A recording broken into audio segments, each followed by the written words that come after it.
People often ask, what are bioidentical hormones?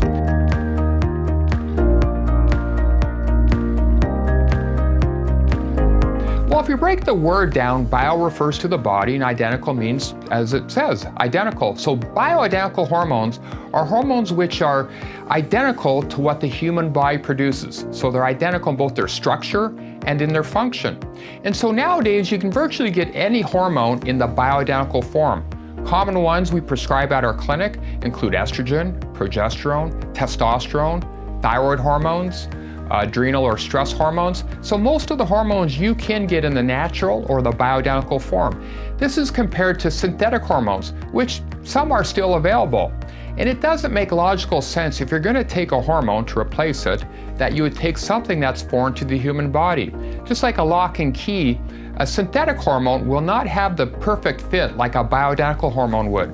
So if you need hormone replacement, maybe you have low thyroid, maybe you have severe menopausal symptoms, then I highly suggest work with a doctor who's trained in the use of bioidentical hormones.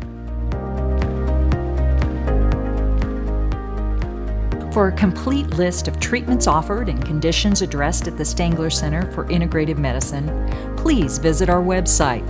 Call or email the clinic with any questions you may have.